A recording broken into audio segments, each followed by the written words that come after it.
Hello, this is Dr. Jeff Craig, Superintendent for the West Aurora Schools, and this is our number 16 podcast. And today we have head varsity football coach Nate Eimer, who is in his 11th season at the helm of the Blackhawks football program. In addition to coaching, Mr. Eimer serves as a learning behavior specialist at West Aurora High School, and he co-teaches in the subject areas of chemistry, civics, and algebra. He's married to Stephanie Eimer, who is also one of our teachers and coach at Herget Middle School. And together they have two daughters, Gwyneth Ann, who's 7, Hadley Page, who's 5, and one son, Blake, who's 2 years old. Welcome, Nate. Glad to have you here today. We appreciate being a part of our podcast. Excited to be here. This is my first ever podcast, so excited to take on this challenge. We'll make sure we take it nice and easy. No dents or bruises today. That sounds good.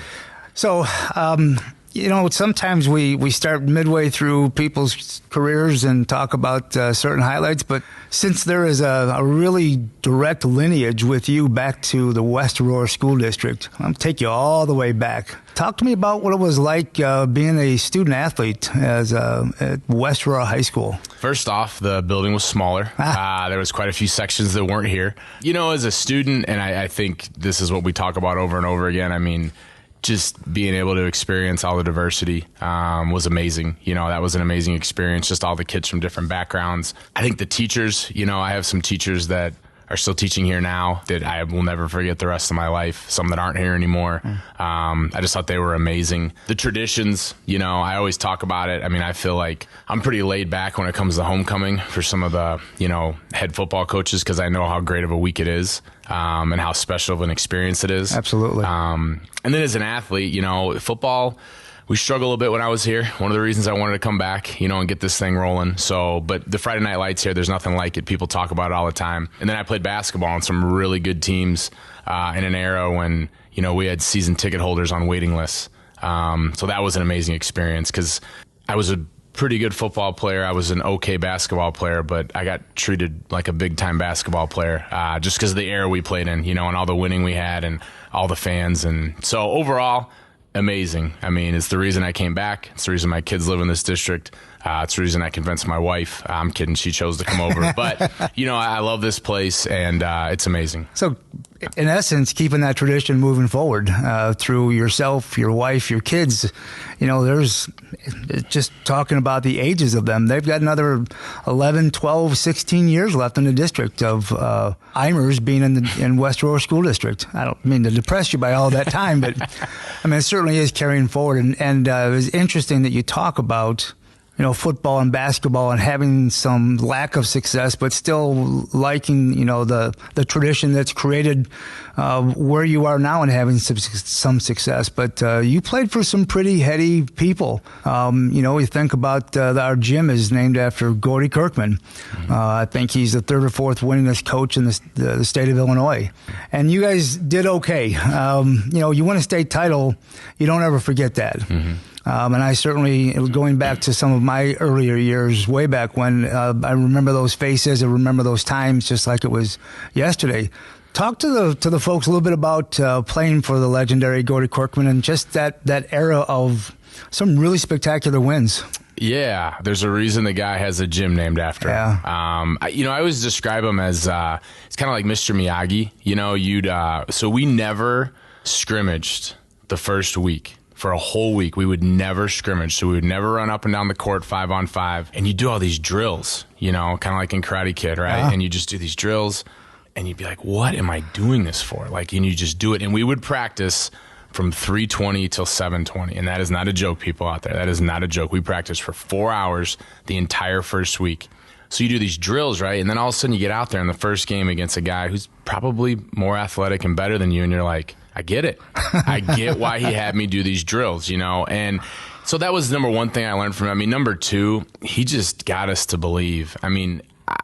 Again, I was a good basketball player, but not a great. But, man, when I put on that jersey for Gordy, I literally thought I could take on the best kids in the state. Wow. And we did, The 3 years I was here, sophomore year, we lost a tough one to East High. Junior year, we go win the state title. We won 30 basketball games. And then senior year, people forget, we lost a bunch of seniors and we went back downstate and we lost the first game down there, but I think we still won like 28 basketball games. That's impressive. And we're ranked, and we were ranked number 1 in the state. So no, it was amazing. I mean, there's a reason the guy has a gym named after him. He got you to believe, he got people to play together. And he's a tremendous coach. I mean, he's one of the best coaches. Like the stuff he would draw up at the end of games, we always had the right shot. Didn't always make it, but we always got us in the right spot. So yeah, he's a legend for a reason.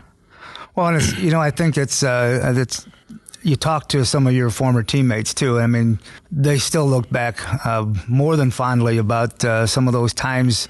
I think there's the group of people in the locker room and on the competition floor that you always remember, but it doesn't hurt to have some success as well.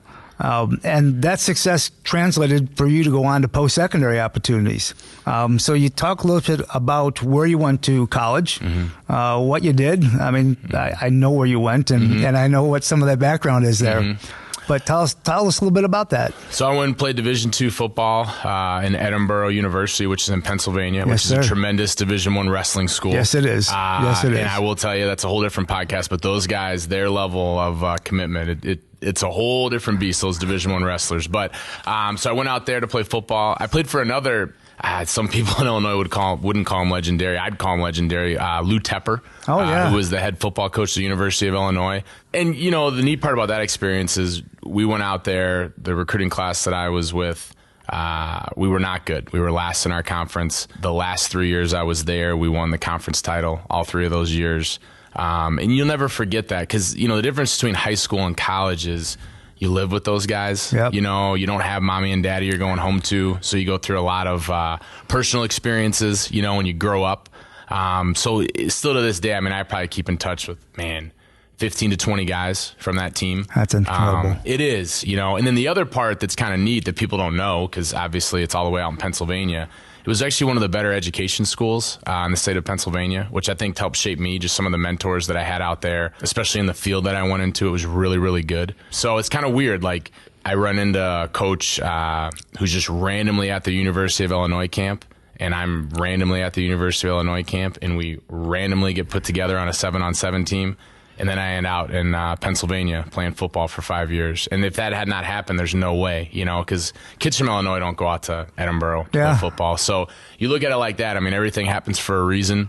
People in Illinois haven't heard of Edinburgh, right? No, they have not. I mean, unless you're a wrestling person like you, Dr. Craig, you have not heard of Edinburgh University. Great experience. Again, it was really neat because we just weren't very good, and then we got pretty good by the time I left. Take a little bit of pride away from being a part of that turning point with them. Yeah, I mean, it's something that'll last with you forever. Like I said, I mean, I think my wedding party was pretty big. Like 70% of the guys were from that football team. That's just kind of what you go through, So very neat experience for sure. That's awesome. Yeah. Outstanding. Thanks for sharing that. We appreciate it. So, it's interesting you say about, we've talked about when you were a student athlete here at West and then going to Edinburgh and graduating, and then you grow up together, and now you have to go out in the real world. And so I want to take you back to where you had your career start, and back in District 308. So you were the head girls basketball coach. I know you were were you the offensive coordinator for football? My last year was that, 1 year on varsity. So it was an interesting dynamic, not only with the football and basketball. You had a lot of success in the basketball, especially in the later years. Talk to us a little bit about that experience, taking that first teaching job, that first coaching job, and then being the head guy. Yeah. I mean, first teaching job, for all you first teachers out there, I mean, you don't know what you don't know, I mean, it was just really fast. I can just remember the first couple days, like walking in, and nobody ever taught me how to take attendance, and I figured that out, and I'm still here 16 years later. So there was that. Now you know how to take attendance, right? I know how to take attendance well, yes, very well. It's not too hard with the East School, the buttons. It's a lot easier probably than it was back when my mom was teaching, who was also a West Aurora. She was a 129 teacher. Didn't throw that tidbit in there. That's awesome. Yeah. So we got that too. Got a shout out for mom. Yeah, I got a shout out for mom. So then I took the head girls basketball job. I was there for 3 years. I loved it. Again, we did a lot of things. We won our first regional game ever there with some really great people. And great kids. I mean, I still keep in touch with some of those kids here, and it's been so long ago now, but phenomenal experience. And then coming over, to West High, it's just kind of right timing. We had some success over there. We'd won. We scored some points offensively that year on the varsity, which was good. And then this job opened up, and now I'm here 11 years later. Yeah, and so full disclosure, I have some insights. I was the principal at Oswego East for 5 years, and I was there when West Aurora, when I was not here, kind of stole you away and stole quite a few people away, which was smart on their part. And now I got to reap the benefits of joining the team over here. But it was, obviously once you found out your background, there was no argument, there was no head scratching, there was no wondering. This was coming home for you. And I want to kind of talk about that journey. Not of leaving Oswego East, but you came here 11 years ago. This is my 8th year. Hard to believe that. But you came here 11 years ago.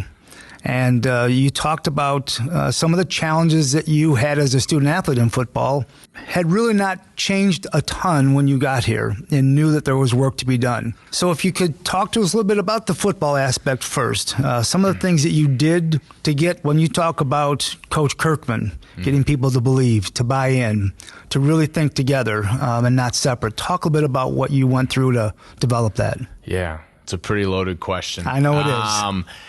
The first thing is, and it's something we're still tackling and we're getting better at, but just the weight room commitment. I mean, I could sit here and I could tell you, we moved to the wing tee, offensively, or, we stayed in our 3-5-3 defensively. Our special teams got better, but we got stronger. I mean, it really is the difference in high school football. Like, if you can't win the line, you're not going to win many football games. It's just how it goes. So that was number one. I think developing a connection with the middle schools, that was huge.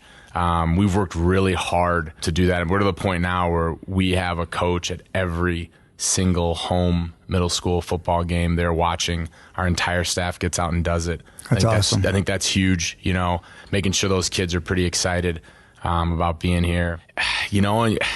It sounds funny, but you just keep working, right? Like, year one, you do this well, but you don't do that well. Okay, we got to fix that. Year two, okay, we did this better, but we're not doing this better.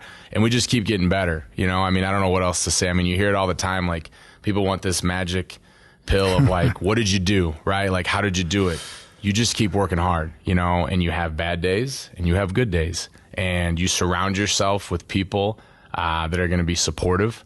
You surround yourself with people that are going to keep your energy up. And I think we've done that, and the kids have been great. I mean, the kids at West High are the most humble, hardworking kids I've ever been around. And so, yeah, that's kind of what we've done, we're going to keep doing it because, we're kind of in a lull right now, right? When I started here, things didn't go well. And then we had a good 4-year run. You bet. In the last 3 years, we've lost some games, but we're probably playing at times as football as well as we played in my 11 years here. We're just not winning, you know? And that's the other thing I keep telling our kids is like, you can't get caught up in your record all the time. And I know that's really hard to understand as a 16, 17, and 18-year-old, but if you continue to do the right things, you're going to develop habits the rest of your life that are going to help you. So stealing some of your page of commentary there about our kids being humble, credit where credit is due. You have an infectious personality. When you talk about making the connections with the middle schools, that doesn't happen by accident. That doesn't happen just because you're the head coach and they just drop everything and fall for you. That takes work too. You've cultivated those relationships. You've built those relationships with families and with kids and with teachers. Talk about getting in the weight room. Coach Krause, working with him and make him a part of that process as well, where kids now are like, they see him as their strength and conditioning coach. And I don't want to minimize your efforts, win or lose. You continue to make football fun. You make it developmental. You make it foundational. You've made a difference here. And so that you've taken some pages out of your coaches and some of your previous programs. So I don't want to minimize that. Thank you.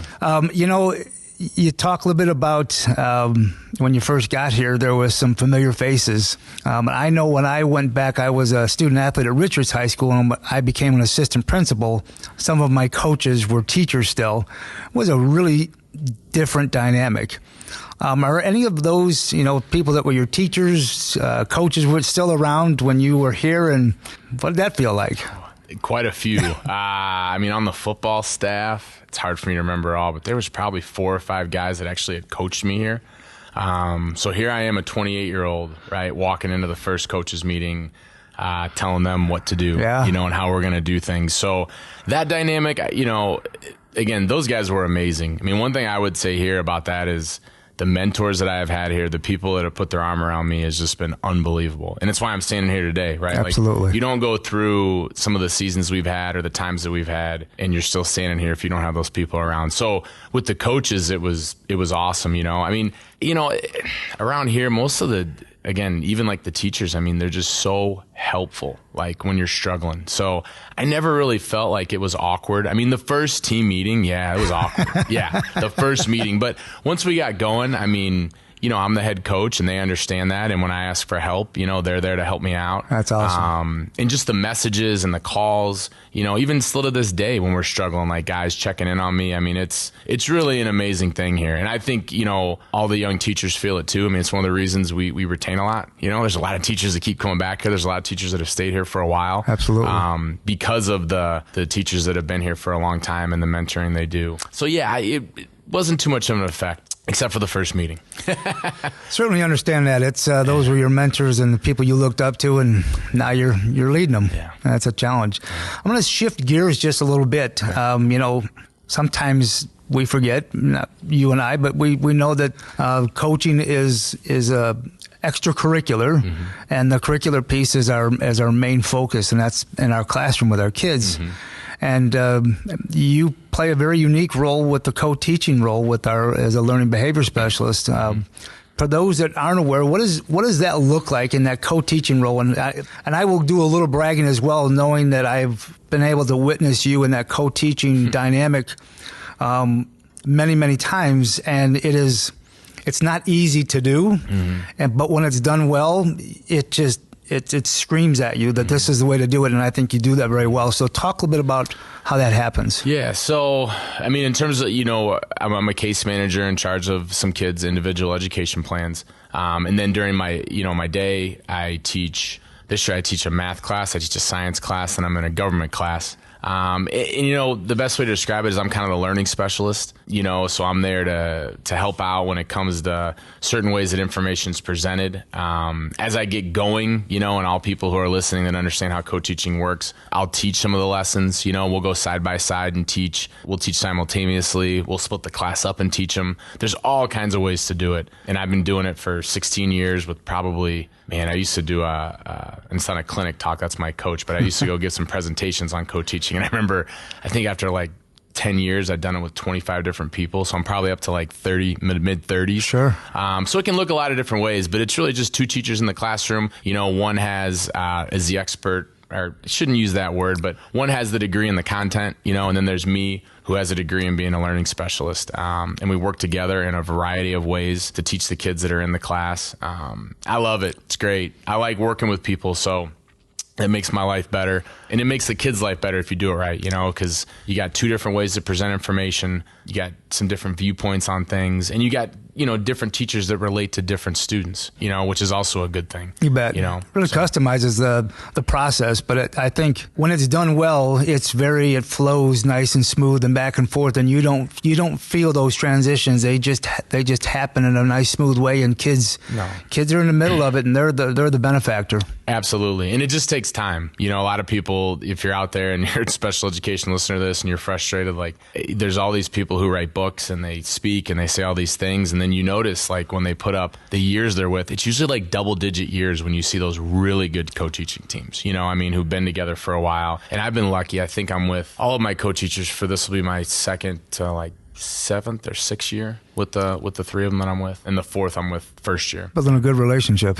Absolutely. Yeah. And that's what it's all about, right? We could sit here and say all kinds of things, but it's all about building relationships and everything that we do. Roger that. Yeah. So I want to do a little split time back with not only the school aspect but the football aspect and reflect on it. I guess I'd be remiss if we didn't acknowledge the fact that we've over the past 20 months we've experienced some unorthodox ways of going about the school year. Usually you start the school year off with band and football and cross country and girls tennis, all those fall things that get you fired up, and that just didn't take place. To have football in the spring and snow on the ground, it just was awkward. Talk to us a little bit how you kept that with your coaching staff, with your team, your lifting through these really awkward times. Let's start with that one. It started out with Zooms, right? We would try to Zoom with the kids. It just depended on what time of year it was, but once a week to a couple times a month. And then when we got into the summer, this was 2 summers ago, we were able to do some activities, which was great. But, every time we got a chance to do stuff, we just tried to get the kids in there and do as much as we could. Absolutely. And we just kept waiting and waiting and waiting. And then the spring came, and out of nowhere, we're playing football, right? And we just kind of approached it as like it was just such a blessing. I didn't really think that we were going to play last year, to be honest with you. And the fact that we got to go out there at all was good. But there were some challenges with it because there were just some of our kids who just hadn't done a whole lot, all fall and winter, and that was a big challenge. And then moving into this fall, it's just been great to get back to some more normal. I remember somebody saying to me, "Is it good to be back to normal?" I'm like, this still isn't normal. Yeah. We're close, but some of the things we're dealing with are still not normal. But that was a big challenge because we got done in the middle of April. Yep. And then we kicked off in August. So my wife would tell you, I'm type A about nothing except my football calendar. So not being able to do our normal January, February, all the things that lead up to it was really difficult. But we're here. And again, it's just been that first home game we played Eisenhower. We lost and it was hard. I will never forget walking out on that field with a full crowd ever in my life. It was an awesome experience, and it just still to this day will resonate with me forever. Talk a little bit about some of the oddities of the past 20 months due to COVID in football. What have you seen as far as impacts in the classroom? What changes and what are you working through right now? I think the kids just being used to how long the day is, and coming to school for us 5 days a week, because you remember there was some small groups, but really the seniors last year were the only ones that came back 5 days a week. Getting in school shape. Yes. So you've definitely seen some kids, I think, that are, a little tired at times. Obviously for some kids this year and a half, 2 years, they got behind academically a little bit. But, on a positive note, I feel like most of the groups I've worked with, they're really eager to be back. I think they kind of appreciate, being face-to-face and interacting with their peers and interacting with their teachers. We'll see. I think that's just the biggest thing right now is just getting used to being here 5 days a week, having to come every day and, making it through the full day. But overall, I would say the experience has been great. I know for me, I got in this to be around kids and see kids. So it's just great to have everybody back. Absolutely. We'll just keep working through whatever challenges come our way as long as we can keep them in the building.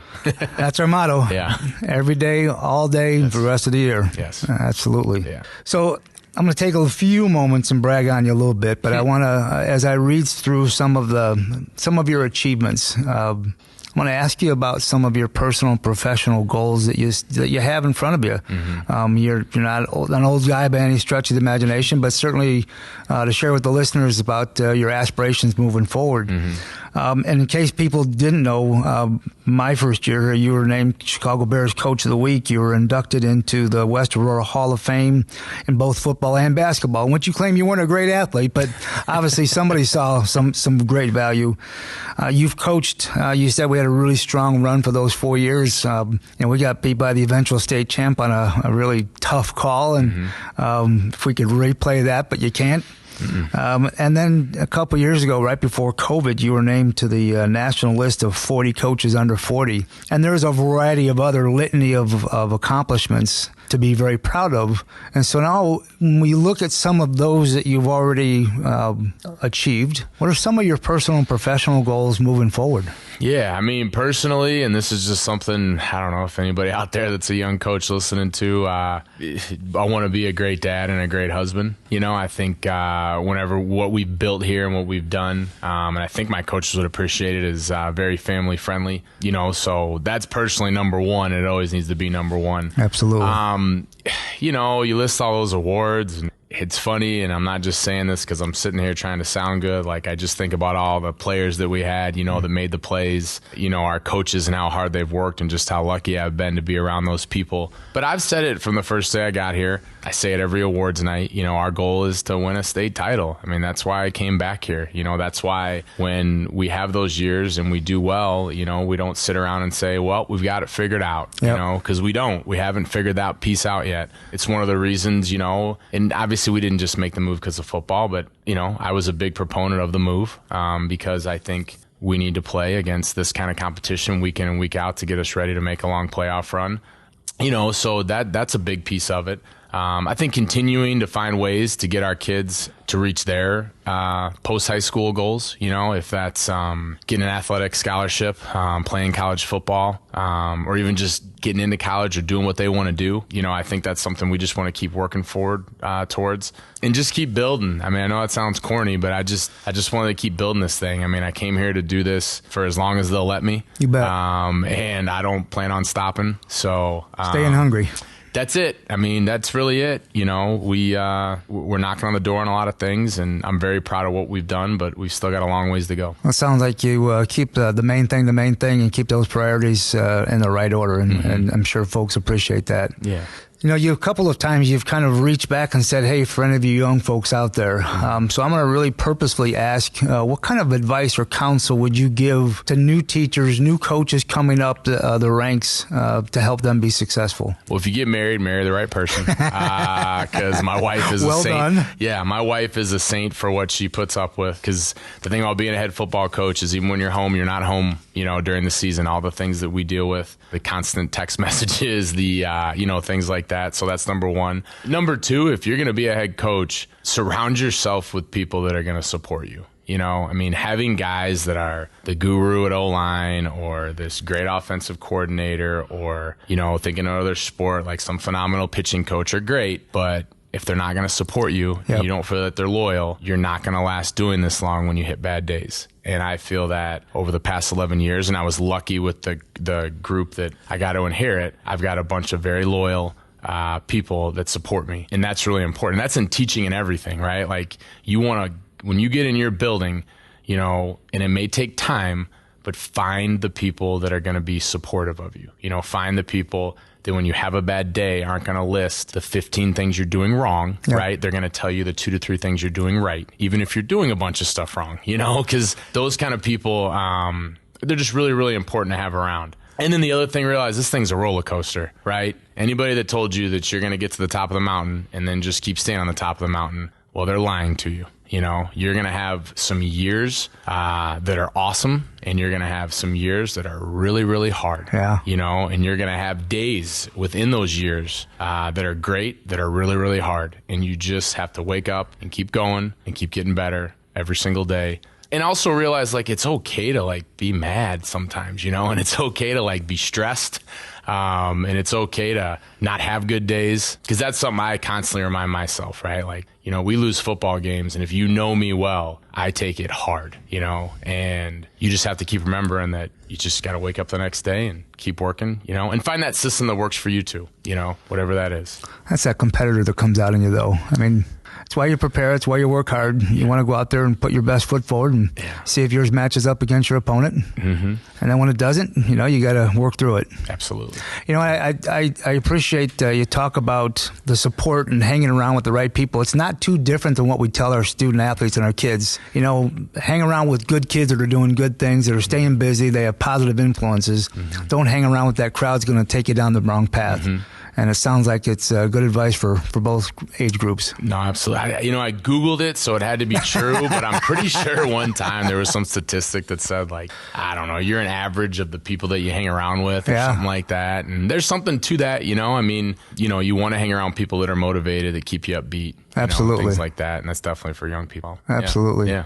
You talked about, as we get ready to wrap up here, you've talked about a lot of unique activities and unique people here. You talked about our kids being super humble, our staff being super supportive. What would you, if you were to look to one or two things, what would you say are some of the one or two top aspects of the district that are really positive that keep you coming back? Yeah. You look at our alumni that come back and teach here and have their kids living in the district. Well, there's a reason they do that. That'd be a pretty prominent stat. I don't have it off the top of my head, but I know that when we have our, all district things and you have the alumni stand up, or we do it at West High, it is absolutely amazing how many come back. And then if you were to double down and say how many of you live in district, you'd be even more surprised, and also people who come to work here and then move their kids in the district. Again, I just think that says something about what gets done here, what we do here, the type of leadership we have here. There's a reason people keep doing that, so that'd be number one.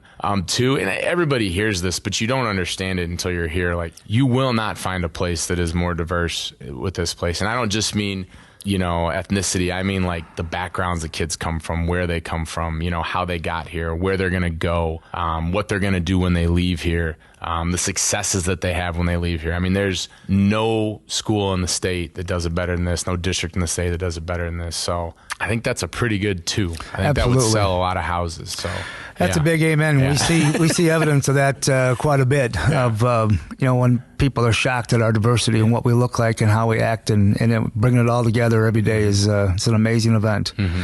And I can't tell you how much I appreciate you being a part of the podcast, sharing your thoughts, your experiences. Congratulations on your previous successes and all the things to come. And we're glad you're here at West Aurora High School. Thanks, Dr. Craig. This was a lot of fun. I really enjoyed it, and a huge honor. Thank you very much. Outstanding. So I would just ask people to remember that you can find us wherever you get your podcasts, including iTunes, Stitcher, SoundCloud, and the TuneIn Radio app. And I would encourage you to subscribe to the broadcast to give us your feedback so we can continue to improve our discussions. We'll see you next time.